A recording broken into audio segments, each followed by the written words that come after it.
Olá pessoal, professor Luiz Felipe da CK Estomatologia, com mais um vídeo aí instrutivo para vocês.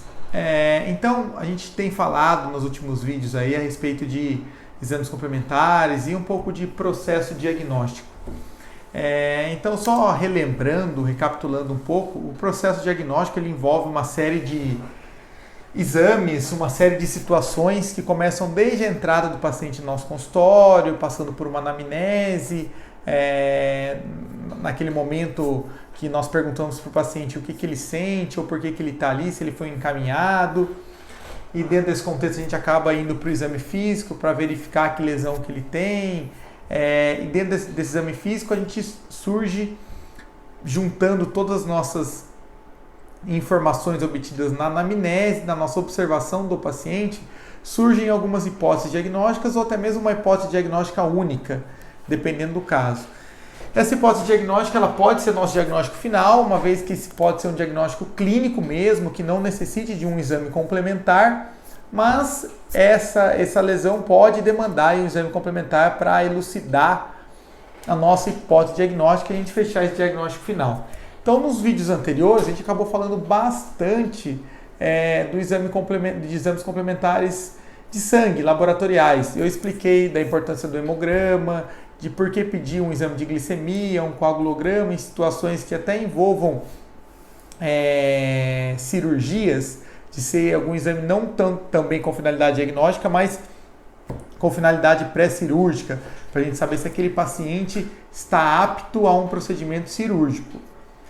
Agora eu vou falar para vocês de outro exame complementar que não envolve o exame laboratorial, que é um exame cirúrgico. É o exame da biópsia. A biópsia é um exame complementar que a gente pode lançar a mão muitas vezes. Tá? Só ressaltando, né, nessa aula, eu acho importante a gente falar da importância clínica. A clínica, pessoal, sempre vai ser mandatória, de modo que a biópsia é um exame complementar. Então, nós temos que ter uma hipótese clínica muito forte e não pensar numa situação onde a gente deixa a dúvida para o patologista responder. Então, a gente não está fazendo uma análise e mandando para a biópsia. Não, nós estamos realizando um procedimento de biópsia, realizando um procedimento cirúrgico, com finalidade diagnóstica e, eventualmente, de tratamento. Por isso que essa biópsia, esse procedimento cirúrgico, a biópsia é a remoção de um fragmento vivo, a gente vai armazenar no formol a 10%, e as diversas aplicações, as duas aplicações, sendo uma biópsia incisional ou excisional. Então, de trás para frente, eu estava falando primeiro a respeito do tratamento, que a biópsia pode ser um tratamento? Sim. Se a lesão for uma lesão mais simples, pequena, com característica benigna ou inflamatória, a gente pode fazer a biópsia excisional e ela representar o tratamento, que a gente chama de excisão cirúrgica. Ou se a gente estiver de frente com uma lesão que tem uma suspeita de malignidade, a gente está suspeitando que aquela lesão na borda da língua, por exemplo, é um carcinoma epidermoide, a gente deve proceder ali à biópsia incisional. Então, só lembrando, esse é um assunto extremamente simples, tá, pessoal? Mas às vezes gera alguma certa dúvida. As biópsias incisionais, elas removem uma parte do todo. E a biópsia excisional, a gente remove a lesão inteira. Então, um exemplo aqui, ilustrativo, bem simples, para a gente entender. Então, se a gente pega aqui em cima, o exemplo é de uma biópsia incisional. Então, ressaltando que a gente faz esse pontilhado, é onde a gente tira a lesão, mostrando que a gente também deve abordar tecido normal. Por que também pegar tecido normal e não somente a lesão? Porque a gente precisa de um comparativo. Nós precisamos ver do ponto de vista microscópico se essa lesão tem alguma certa infiltração ou se tem ali um limite de normalidade.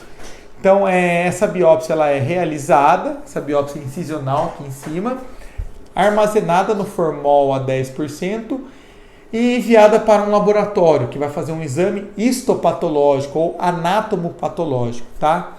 Então esse é o procedimento correto quando a gente tem alguma dúvida ali no consultório ou quando a gente tem uma certa confiança na nossa hipótese diagnóstica e remove o tecido. Mas é uma pergunta que deve surgir aí para vocês, que muitas lesões são simples mesmo, bate o olho numa lesão de lábios, tem certeza que é uma mucocele. Será que aquela mucocele deve ser enviada para análise histopatológica ou você pode simplesmente descartar? Pessoal, sempre nós devemos enviar os exames para análise histopatológica, tá? Então, uma vez removido, esse tecido deve ser armazenado em formol 10% e enviado para análise aí histopatológica. Então, aqui eu falei um pouco de biópsia incisional e aqui embaixo a biópsia excisional. Vejam que aqui a gente também tem uma margem de segurança, tanto pelos lados como em profundidade. Isso é interessante, para quê? Por dois motivos também. A gente consegue fazer a questão para o patologista ver a relação de infiltração de lesão e de margem, e também para evitar possível recidiva e também deixar algum resquício de lesão ali.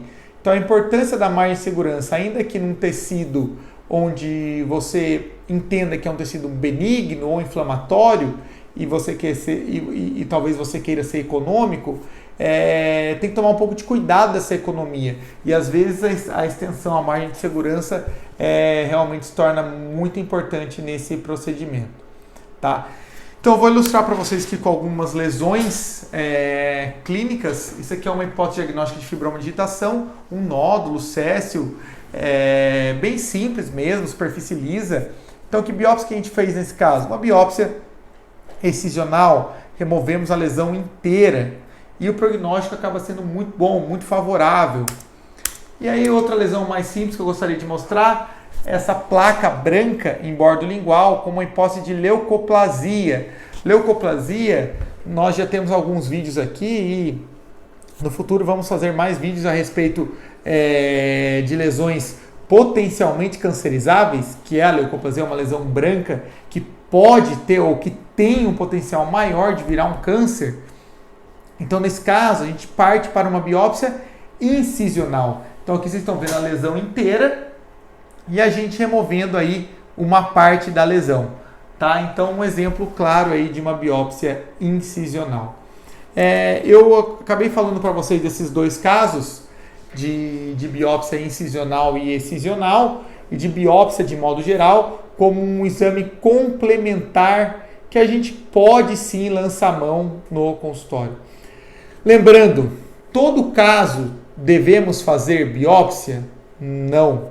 Tem caso que o diagnóstico é clínico, não necessita que a biópsia seja realizada.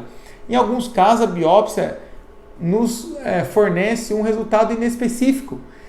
Então, a gente não precisa fazer biópsia para tentar entender uma situação que na clínica o entendimento acaba sendo mais fácil. Um exemplo claro que às vezes a biópsia é dispensável. Língua geográfica ou a famosa glossite migratória benigna, onde o diagnóstico é clínico. Então, às vezes você pode perguntar assim, mas Felipe, a gente pode fazer biópsia em língua geográfica?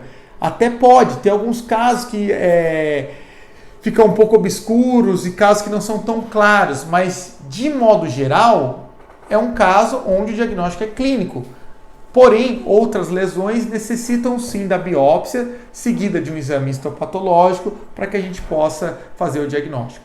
Segundo detalhe importante, uma vez que você decida fazer a biópsia, decida remover o tecido, você tem que enviar para análise histopatológica e não descartar essa lesão que você pode achar que é uma lesão benigna e ter uma infelicidade de ser algo maligno e você simplesmente descartou. Tá? Então, pensem nisso para que você possa aí, fazer um diagnóstico, um processo diagnóstico completo, bem detalhado e bem seguro. Desse modo, aí a sua hipótese diagnóstica vai ficar mais clara e a sua rotina clínica e estomatológica vai ser bem mais tranquila também. Tá? Agradeço sempre a participação de vocês, acompanhem o nosso canal. Esse foi mais um vídeo aí da CK Estomatologia. Um grande abraço.